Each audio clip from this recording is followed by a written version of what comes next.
మీకు వండర్ చూపిద్దామని. ఏంటి వండరా? మీరే చూడండి.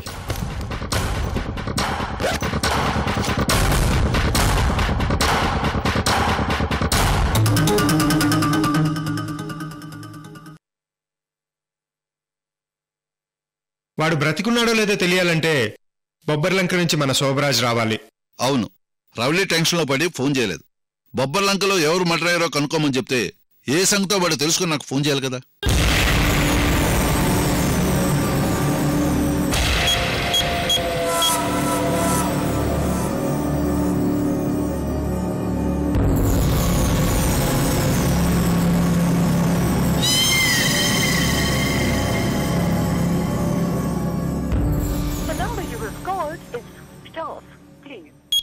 ఫోన్ స్విచ్ ఆఫ్ అని వస్తుంది.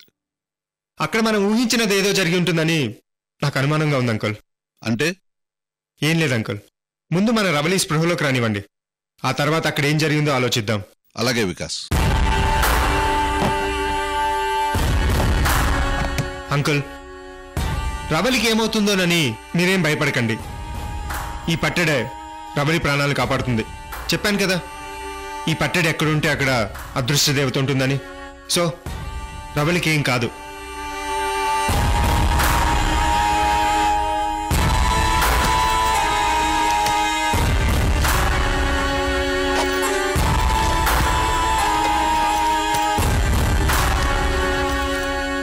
వికాస్.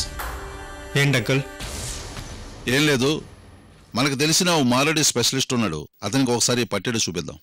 ఎందుకు అంకుల్? ఎందుకైనా మంచిది, ఒకసారి చూపిద్దాం వికాస్. అలాగే అంకుల్.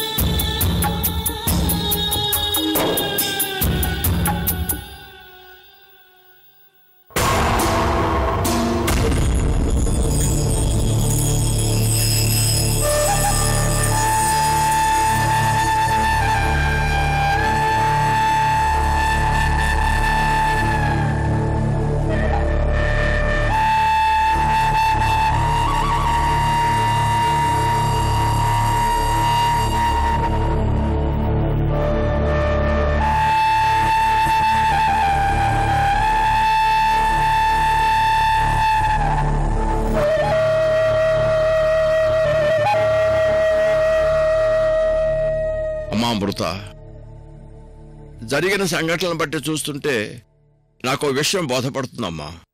ఏంటి తాతయ్య? ప్రతి మనిషి జరిగిన సంఘటనల్ని తన పాయింట్ ఆఫ్ వ్యూలోనే చూస్తాడు. మంచి చెడుల్ని తన వైపు నుంచి అంచనా వేస్తాడు. అందులో ఒకరిని ఎక్కువగాను ఇంకొకరిని తక్కువగాను చూస్తాడు. అందువల్ల ఆ మనిషి సమన్యాయం చేయలేకపోవచ్చు. కానీ భగవంతుని దృష్టిలో అలా కాదు. ఆయన దృష్టిలో అందరూ సమానమే.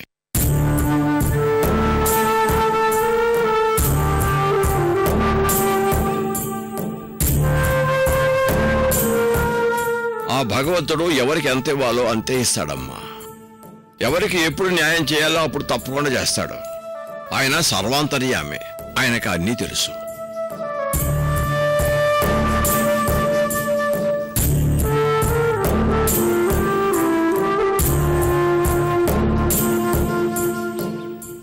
ఇదంతా నేను ఎందుకు చెబుతున్నానో తెలుసా? ఆ రుద్ర మీ నాయనమ్మను మోసం చేసి పట్టెడు పట్టుకెళ్ళిపోయాడు. దానివల్ల 25 సంవత్సరాలుగా మీ కుటుంబం బాధపడుతుంది.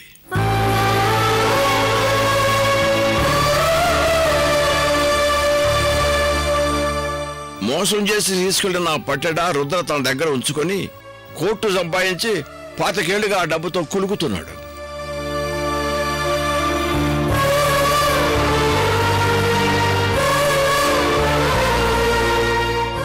రుద్రవర్మ చేసిన పనికి సాక్ష్యం లేదు. ఏ చట్టం అతన్ని శిక్షించలేదు. కానీ పైన దేవుడున్నాడు, అక్కడి నుంచి గమనిస్తూనే ఉన్నాడు. మీ నాన్న చేత విజయవర్మను చంపించి రుద్రవర్మకు కఠిన శిక్ష వేశాడు. దీన్ని బట్టి 25 ఏళ్ల క్రితం మీ కుటుంబానికి జరిగిన అన్యాయానికి ఈరోజు న్యాయం జరిగింది.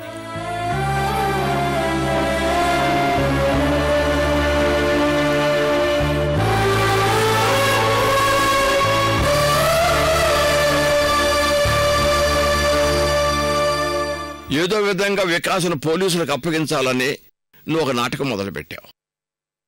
నిశ్చితార్థం రోజున తన తండ్రి రుద్రవర్మను కలుసుకోవడానికి విజయవర్మ బయలుదేరాడు.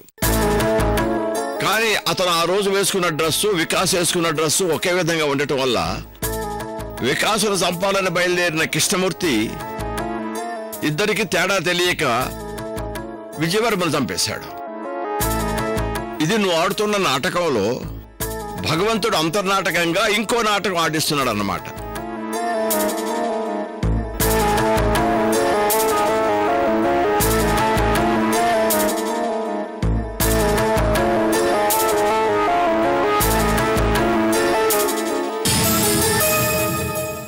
మీరన్నది నిజమే కావచ్చు తాతయ్య, కానీ ఆ దుర్మార్గుడు వికాస్ తప్పించుకున్నాడు కదా. వాడికి ఇంకా టైం ఉందమ్మా. భగవంతుడి దృష్టి ఇంకా వాడిపైన పడలేదు. పాపి చిరాయి ఉన్నారు. వాడి పాపాలని పండి ఏం చేయాలన్నది భగవంతుడు నిశ్చయించే ఉంటాడు. ఏదో ఒక రోజులో తప్పకుండా అమలు చేస్తాడు. మరి అమాయకుడైన మా నాన్న జైలు పాలయ్యాడు కదా తాతయ్య.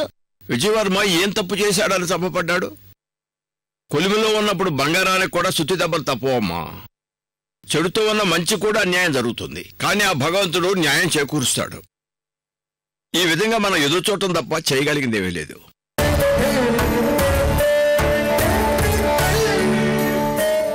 అన్నీ తెలిసిందానివి, ఇంకా నేను చెప్పాల్సిందేముందమ్మా?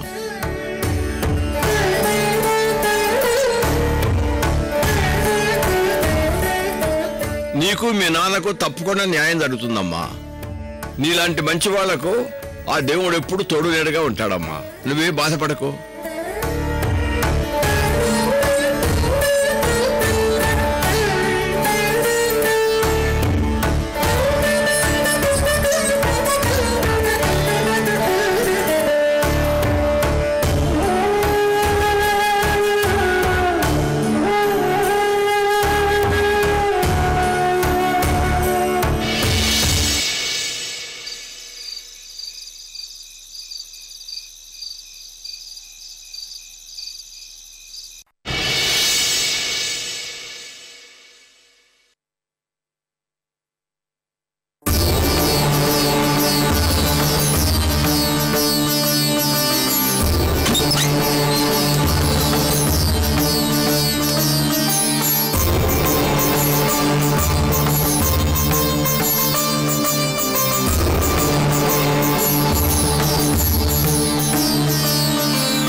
కాదనకు తల్లి, కాదనకమ్మా.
అమ్మ సీతమ్మ తల్లి, నీ హారాన్ని దొంగతనం చేసిన పాపాత్మున్నమ్మ.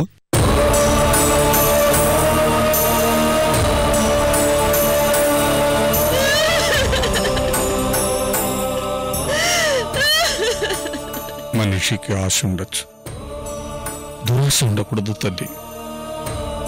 దురాశ దుఃఖానికి చేయటం తెలుసుకున్నాను.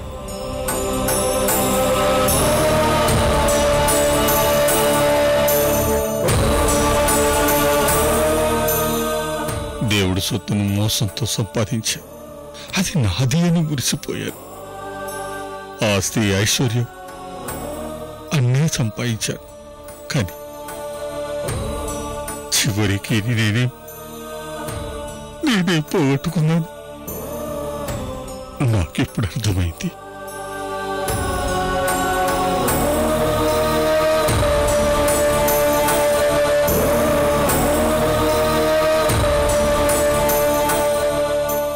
అహంకారంతో నా పాపాన్ని గుర్తించలేకపోయాను.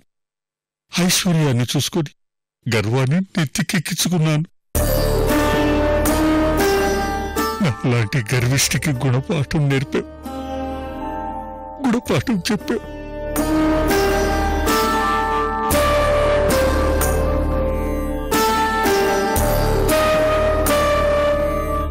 అధికారాన్ని చూసి వెర్రవీగే వాళ్లకు, దాన్ని అడ్డం పెట్టుకుని అహంకారం ప్రదర్శించే వాళ్లకు నా జీవితం ఓ గుణపాఠం.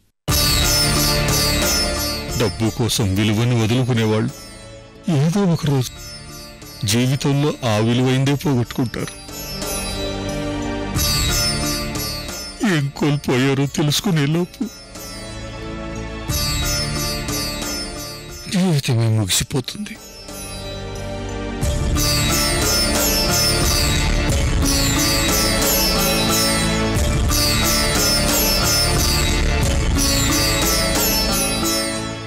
పైకి రావడానికి అడ్డుదారులుండవు.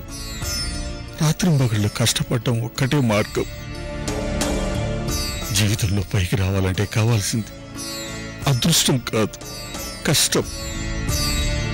ఆ కష్టమే నిజమైన అదృష్టం. నా కొడుక్కి ఈ అదృష్ట దేవత పట్టడం వారసత్వంగా ఇచ్చి వాడిని బిజినెస్ లో నెంబర్ 1 గా నిలబెట్టాలని, వాడి తలరాతను మార్చాలని అనుకున్నాను. నా వల్ల కాలేదు. తల్లిదండ్రులు బిడ్డలకు జన్మనివ్వడమే కాని వాళ్ళ తలరాతను మార్చలేరని నాకు ఇప్పుడు అర్థమైంది. తల్లిదండ్రులు చేసిన పాపాలు బిడ్డలకు తగులుతాయంటారు. అది నిజమేనమ్మా. నేను చేసిన పాపానికి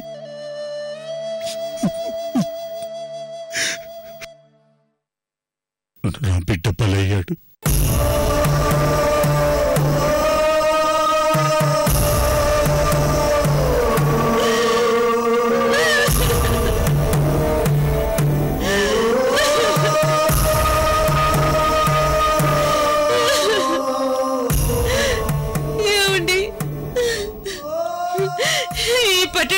ఉండడానికి వీల్లేదండి.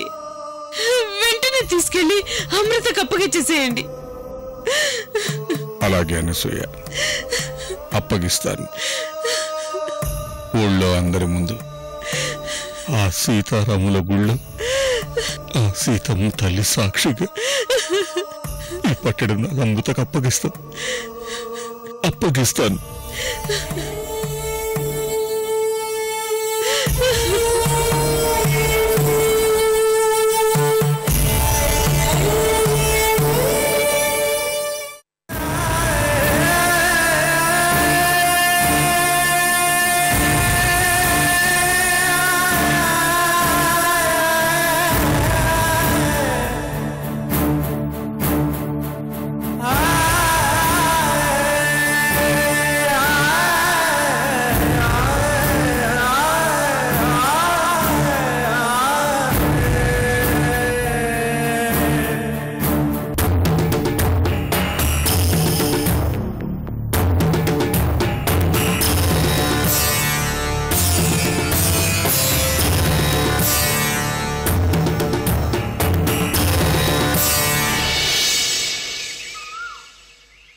లక్ష్మి, బాధపడుకో.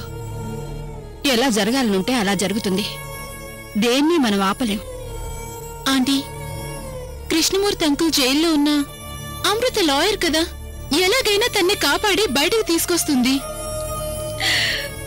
ఆ దుర్మార్గుడు వికాస్ ని చంపాలనే ఆయన ఇదంతా చేశారు. తీరా చూస్తే అమాయకుడైన విజయ్ వర్మ చనిపోయాడు. ఒక మనిషి ప్రాణాలు తీసిన హంతకుణ్ణి పోలీసులు వదులుతారా? అసలు వాళ్ళకన్నా ముందే అమృతే తన తండ్రి హంతకుడు శిక్షించమని కోర్టులో వాదిస్తుంది. ఆయనకి ఎలాగైనా జైలు శిక్ష తప్పదమ్మా.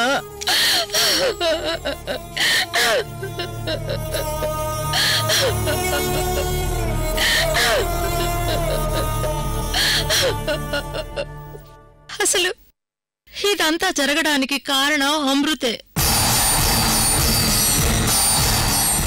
అవును, మీకందరికీ తెలుసు కదా, మాతో అమృత కలిసి ఉంటే ఆయనకి చావుగండ ఉందని జ్యోతిష్యుడు చెప్పాడు. ఆ విషయం తెలిసి కూడా మేం బొబ్బర్లంకొచ్చాం. ఇక్కడ తండ్రి బిడ్డలు కలిసినందుకే ఇలా జరిగిందేమో.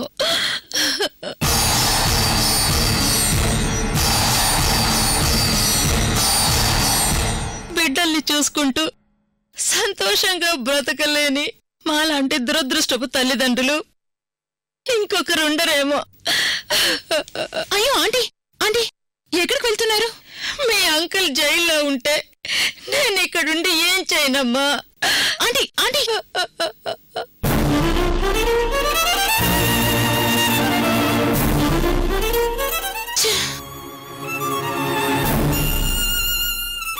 ఏంటోనమ్మా, అమృత జీవితం ఎటుపోతుందో అర్థం కావటం లేదు. ఆంటీ, దీనంతటికీ కారణం ఆ వికాస్. వాడు చచ్చాడనుకున్నాం, కానీ తెలివిగా తప్పించుకొని అమృతని చంపడానికి ఇక్కడ కూడా వచ్చాడు. వాడి వల్లే అమృతకి కష్టాలు. నిజమేనమ్మా, కృష్ణమూర్తి చేతిలో చచ్చింది ఆ దుర్మార్గుడై ఉంటే అమృత సంతోషంగా ఉండేది. తండ్రిగా కృష్ణమూర్తి కోరిక తీరేది.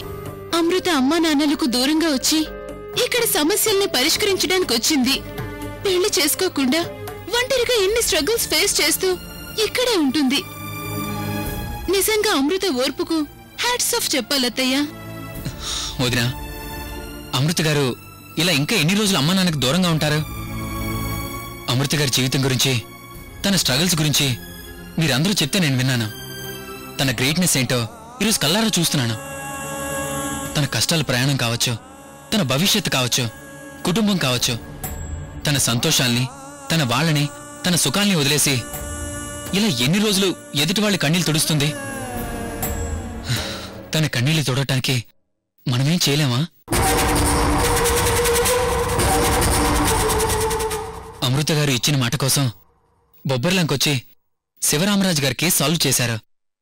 అలాగే పోయిన సీతమ్మవారి పట్టడిని తీసుకొచ్చి సీతారాముల కళ్యాణం జరిపిస్తానని ఊరికిచ్చిన మాట కోసం ఎన్నో స్ట్రగుల్స్ పడి చివరికి ఆ పట్టడిని కూడా రేపు ఎల్లుండి ఊరు వాళ్ళకు అప్పచెప్తారు. తన మాట నిలబెట్టుకుంటారు. అయిపోయింది, ఇక్కడి కథ సుఖాంతం. ఆ తర్వాత అమృత గారి జీవితం ఏటు?